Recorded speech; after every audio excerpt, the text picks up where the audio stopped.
एक दिन मैं कॉलेज से वापस आ रही थी कि अचानक वहाँ एक औरत गुजरी और बोली, मुबारक हो, तुम हामिला हो गई हो। मैंने गुस्से से कहा कि मेरी अभी शादी नहीं हुई है। ये सुनकर इस औरत का रंग फक हो गया और बोली, जल्दी से यहाँ से भाग जा। मैं घर आई तो अम्मा को सारी बात बताई। अम्मा बोली, कोई जाहिल औरत होगी, तू ध्यान ना दे। मैं ये सब बातें भूल कर सो गई और आधी रात को मेरी आंख खुली तो मेरे पैरों के नीचे से जमीन निकल गई, क्योंकि मेरा नाम इशाल है। मैं अपने वालिदैन की इकलौती और बहुत ही लाडली औलाद थी, इसलिए मैं काफी बिगड़ी हुई थी। मेरी हर बात हरफे आखिर साबित होती थी और मैं इंसान को इंसान ही ना समझती थी। मैंने एफए के इम्तिहानात पास किए तो घर में जिद लगा ली कि मैंने हर हाल में नाना अबू के गांव में ही छुट्टियां गुजारने जाना है। अम्मी भी बहुत अरसे से नाना अबू के घर जाने का प्लान कर रही थी, मगर मसरूफियत के बाइस कभी जा ही ना पाती थी। इस दफा जब मैंने घर में जिद की तो अबू ने भी मेरी बात मान ली और जबरदस्ती अम्मी को गांव की तरफ रवाना कर दिया। मेरी खुशी की कोई इंतहा ना रही थी, लेकिन मैं कहाँ जानती थी कि गांव तो मेरी जिंदगी ही बदल के रख देगा। अगर मुझे जरा सा भी इल्म होता कि गांव का पानी मुझे रास नहीं आएगा तो शायद मैं कभी ख्वाब में भी गांव का नाम ना लेती। बात कुछ यूं है कि मैं और मेरी अम्मी दोनों ही गांव के लिए रवाना हो चुके थे। वहाँ पर नाना नानी ने हमारा बहुत ही खूबसूरत इस्तकबाल किया था। मेरी खालाएं और उनके बच्चों ने हमारा बहुत उम्दा इस्तकबाल किया था। शुरू से ही मुझे बहुत सर चढ़ाया गया था, इसलिए मैं इतनी तवज्जो पाकर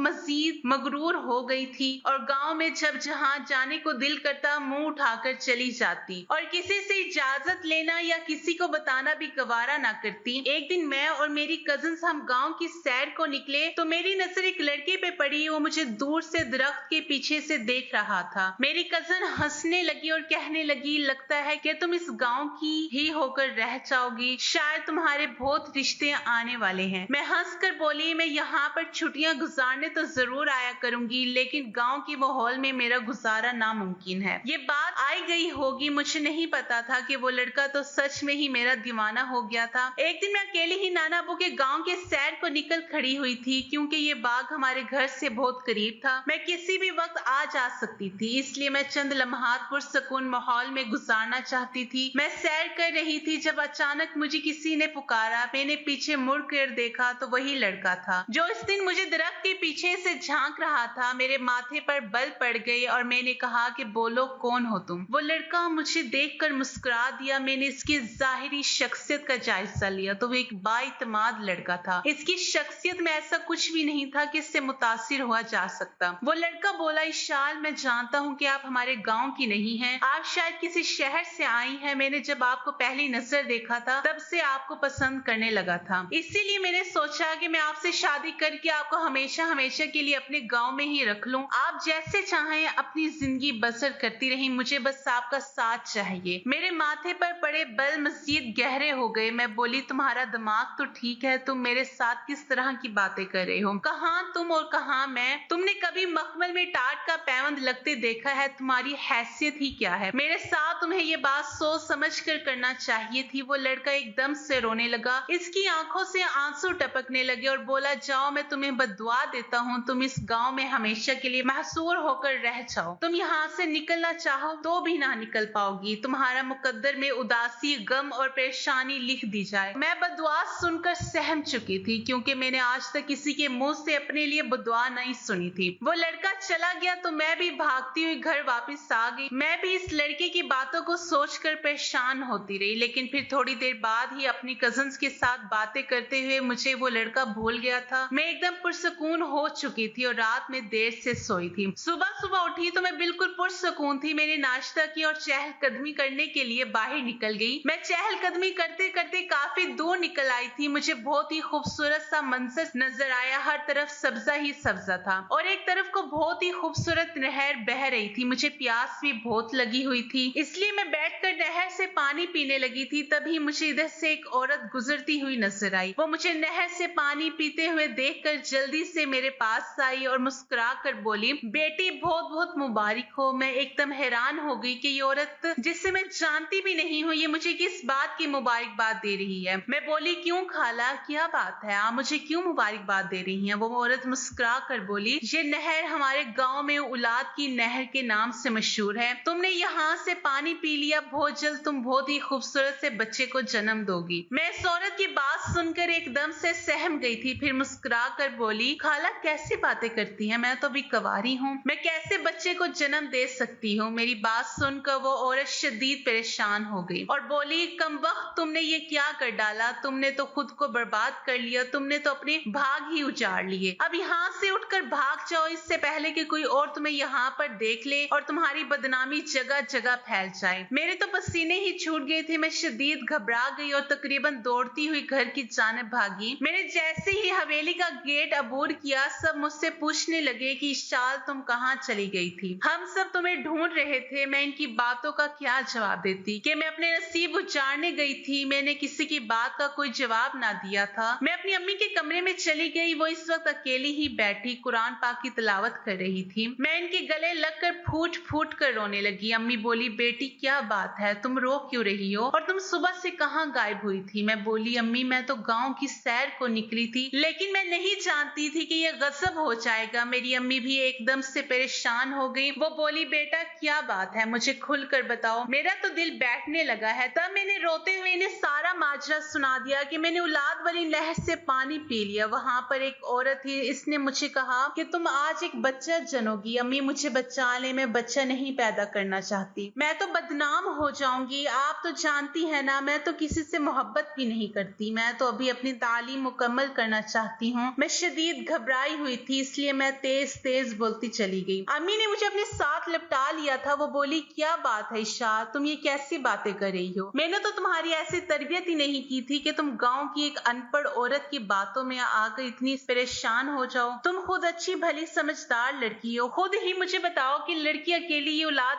जन सकती है? हरगिज नहीं। ये नहर का पानी इतना ही मुफीद होता तो आज हमारे मुल्क में कोई भी बे औलाद जोड़ा ना होता। इसलिए मेरी बेटी, तुम इन बातों में मत पड़ो, तुम्हें कुछ भी नहीं होगा। अम्मी की बातों ने मुझे तसल्ली दी और मैं सोचने लगी कि मैं बिला वजह ही इस औरत की बातों में आ गई। मैंने परेशानी को छोड़ दिया और अपनी कजन के पास जाकर बातें करने लगी। सब कुछ बिल्कुल ठीक ठाक जा रहा था। रात हम सब ने मिलकर खाना खाया और अपने अपने कमरों में सोने के लिए चले गए। मैं बहुत गहरी नींद सो रही थी जब मेरे पेट में दर्द शुरू हो गया। मैं दर्द से तड़पने लगी थी। मैं उठ बैठी और इधर उधर देखने लगी कि अब रात के इस पहर क्या करूं। मैं उठकर कमरे में चक्कर लगाने लगी। ये दर्द किसी तौर पे भी कम नहीं हो रही थी। मेरे कानों में इस औरत के कहे हुए जुमले गूंजने लगे। वो औरत कह रही थी कि तुम आज एक बच्चे को जन्म दोगी। ये सोचते ही मेरे कदमों तले से जमीन निकल गई। मैंने बड़ी मुश्किल से खुद को संभाला और अपनी अम्मी के कमरे की तरफ बढ़ने लगी। मैंने जैसे ही अम्मी के कमरे में कदम रखा तो फूट फूट कर रोने लगी। अम्मी भी गहरी नींद सो रही थी। वो मेरी आवाज सुनकर एकदम हड़बड़ा कर उठ बैठी थी। मैं अम्मी के गले लगकर फूट फूट कर रोने लगी। वो बोली, शाल क्या बात है, मुझे कुछ तो बताओ, तुम मुझे परेशान कर रही हो। मैं बोली, अम्मी जल्दी से किसी दाई को बुलाएं, मैं बच्चा जनने वाली हूँ। मेरी अम्मी एकदम मुझे देखने लगी और बोली, शाल क्या बकवास कर रही हो, तुम अभी कुंवारी हो और कुंवारी लड़कियां बच्चा नहीं जनती। तुमने इस औरत की बातों को सर पर सवार कर लिया है, शायद इसलिए तुम्हारी हालत बिगड़ गई है। ये मैदे की गोली खाओ, आराम से जाकर सो जाओ। लेकिन मुझे दर्द शदीद होने लगा था। मैं अम्मी के बेड पर लेट कर तड़पने लगी थी। अम्मी भी परेशान हो चुकी थी। सुबह के 3 बज चुके थे। अम्मी ने हवेली के मुलाजिम को भेजकर एक दाई को बुला लिया। वो कमरे में आई तो मैं इसे देखकर ही पहचान गई थी। ये तो वही औरत थी जिसने मुझे नहर पर पानी पीते हुए देखा था। वो मुझे देखकर बोली, या खुदाया, मैंने कहा था ना कि तुमने गजब कर दिया, तुमने इस नहर से पानी क्यों पिया? अब इसके नताइज क्या सामने आएंगे अल्लाह ही खैर करे। दर्द इस कदर बढ़ चुकी थी कि मेरी आंखें बंद होने लगी। इस दाई ने अम्मी को कमरे से बाहर भेज दिया और तकरीबन आधे घंटे बाद मैंने सुन होते हुए दिमाग से किसी नौजायदा बच्चे के रोने की आवाज सुनी थी। इसके बाद मुझे कुछ खबर ना रही, न जाने मैं कितने घंटे सोती रही। जब मेरी आंख खुली तो मेरे पहलू में एक छोटा सा बच्चा लेटा हुआ था और साथ ही बैठी मेरी अम्मी आंसू बहाती जा रही थी। मैं बोली, शाल ये क्या हो गया? हम तो यहाँ खुशियां लेने आए थे, ये रुसवाई हमारा मुकद्दर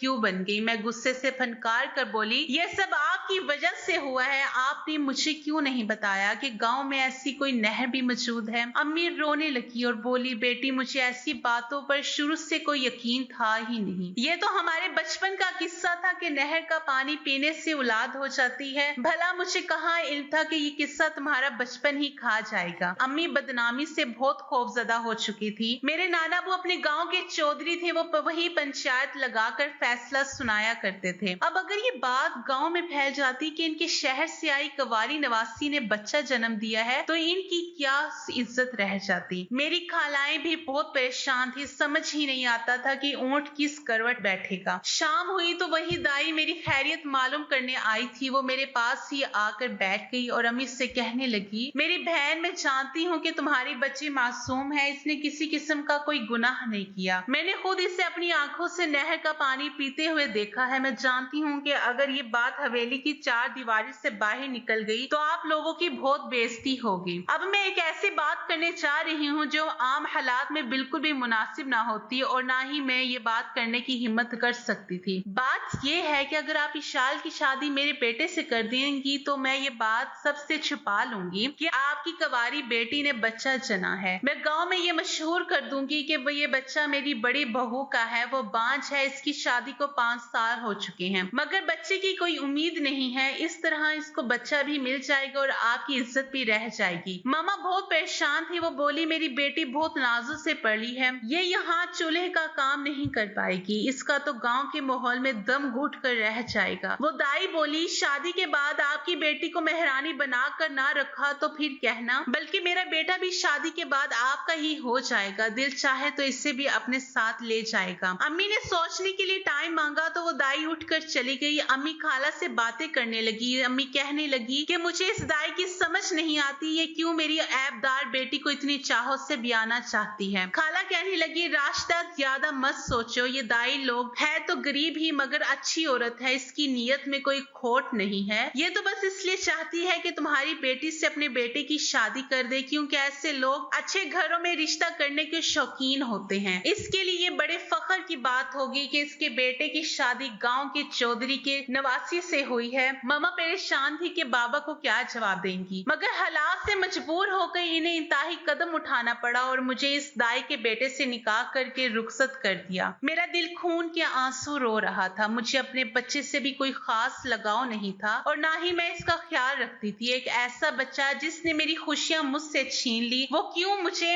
अच्छा लग सकता है। शादी के दिन ही मेरी सास ने मुझसे इजाजत लेकर वो बच्चा अपनी बहू को दे दिया था, जबकि मैं घूंघट ओढ़ कर बैठी ये सोच रही थी कि आखिर जिंदगी ने मेरे साथ कैसा सितम कर डाला है। तो थोड़ी ही देर बाद मेरा शौहर कमरे में आ गया था। इसने मेरा घूंघट उठाया तो मेरे कदमों तले से जमीन निकल गई थी, क्योंकि मेरा शौहर तो वही लड़का था जिससे मैंने उस दिन नाना अबू के बाग में धुतकार दिया था। मेरे चेहरे की उड़ती रंगत देखकर वो हंस कर बोला, ए बीबी, जिंदगी कभी कभी हमें सरप्राइज भी दे दिया करती है। मेरा नाम हसन है, शायद इससे पहले तुमने जानने की कोशिश ना की हो। आज तुम मेरी होकर मेरे सामने बैठी हो, मगर तुम मेरी नजरों में अपनी अहमियत खो चुकी हो। अम्मी कहती हैं कि तुमने नहर का पानी पिया था इसलिए तुम्हें औलाद हुई, मगर मुझे लगता है कि शहर की लड़कियों के किरदार पर भरोसा नहीं करना चाहिए। हो सकता है कि तुम और तुम्हारी माँ शहर से सिर्फ इसलिए यहाँ पर आई हो कि तुम उम्मीद से हो गई हो। मुझे नफरत से बदकिरदार लड़कियों से हसन ने मेरे मुंह पर अल्फाज के कई थप्पड़ बरसा दिए थे। मेरी आंखों से कहीं आंसू टूटकर गिर पड़े थे। हसन उठकर बाहर चला गया तो मैं अपनी जिंदगी के मुतालिक सोचने लगी। हालात ने किस तरह पलटा खाया था कि मैं तो दंग ही रह गई थी। वो रात मेरी जिंदगी की बुरी रात रातों में से पहली रात थी।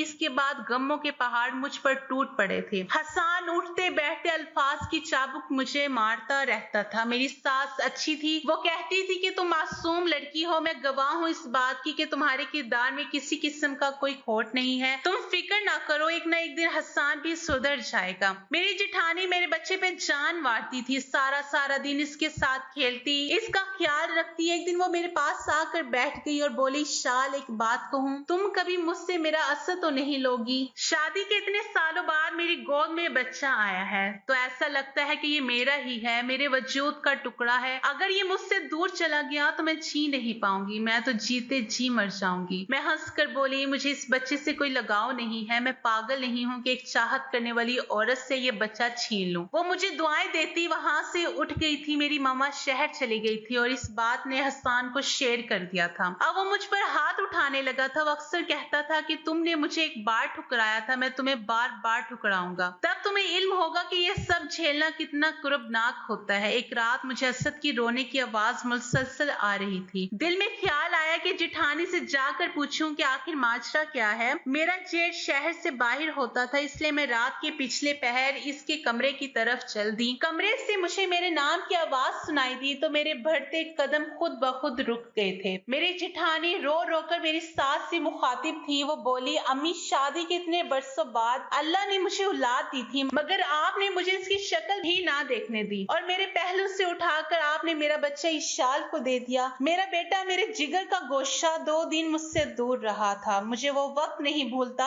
मेरे दिल में बदगुमानी जगह बना चुकी है। मुझे इल्म है कि इशाल को इस बच्चे से कोई लगाव नहीं है, मगर वो इस ईमान में जी रही है कि इसने बेटे को जन्म दिया है। जब मेरा असद बड़ा हो जाएगा तो वो मुझसे इससे छीन लेगी। मेरी सास की आवाज आई। वो मेरी जिठानी से कह रही थी, बेटी तुम गम ना करो, असद कल भी तुम्हारा था और आज भी तुम्हारा है। तुम जानती हो ना, मैंने सारी जिंदगी बड़ी गुर्बत में गुजारी है, मगर मैंने कभी कोई गलत काम नहीं किया, शराफत का दामन कभी नहीं छोड़ा, मगर इंसान औलाद की खातिर सब कुछ कर गुजरता है। मैंने ये सब हसन के कहने पर किया था। इसने इस शाल को देखा और पसंद कर लिया। जब हसन ने इस शाल से शादी की बात की तो इसने मेरे बेटे को झिड़क दिया। हसन ने इस दिन कसम खा ली थी कि हर कीमत पर इस शाल को हासिल करके ही रहेगा। इसने मुझसे कह रखा था कि अम्मी, अगर आपने मेरे लिए रास्ता हमवार ना किए तो मैं इस शाल को अगवा कर लूंगा। इसकी बात सुनकर मेरा दिल दहल गया था। तुम तो जानती हो ना कि हसन कितना जिद्दी है, वो अपना कहर सच करके ही रहता है। मैं नहीं चाहती थी कि चौधरियों की बेटी अगवा हो, इस तरह इनकी इज्जत खाक में मिल जाती और इस शाल बेचारी की जिंदगी भी तबाह हो जाती। इसलिए मैंने इस शाल को इज्जत से ब्याह कर लाने के लिए ये सब किया।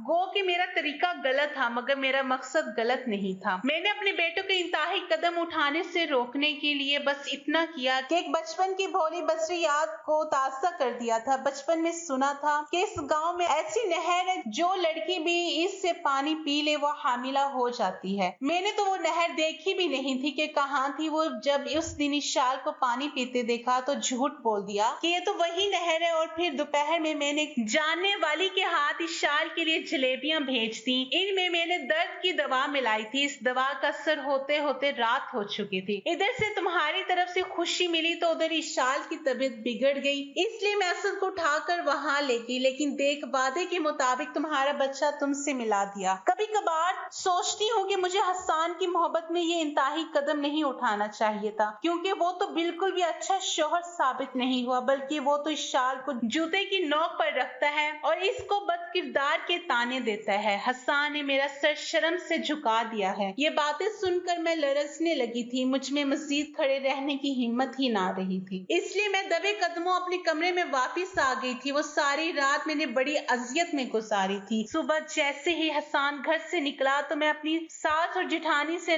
नजरें बचाकर अपने नाना अबू की हवेली भाग गई थी। वहां जाकर मैंने अपने वालिदैन को फोन करके गांव बुला लिया था। जब वो लोग आए तो मैंने सारा किस्सा खोलकर इनके सामने रख दिया था। अब तो वो गुस्से से पागल ही हो गए थे। इन्होंने मुलाजिम को भेजकर हसन को हवेली बुलाया और इसकी खूब दुर्गत बनाई। फिर जबरदस्ती मुझे तलाक दिलवा दिलवा कर इसे पुलिस के हवाले कर दिया था। मैंने शहर जाकर अपनी तालीम का सिलसिला जारी कर लिया था। मैं जानती हूँ मेरी जिंदगी एक गलत शादी पर खत्म नहीं हो गई। आगे अल्लाह ने यकीनन मेरे लिए कुछ बहुत अच्छा रखा होगा। उम्मीद पर ही दुनिया कायम है। अगर आपको आज की कहानी पसंद आए तो वीडियो को जरूर लाइक कीजिएगा और अपने दोस्तों के साथ भी शेयर कीजिएगा। और अगर आपने अभी तक हमारा चैनल सब्सक्राइब नहीं किया तो जरूर सब्सक्राइब करें। मिलते हैं कल एक नई और दिलचस्प कहानी के साथ। अल्लाह हाफिज।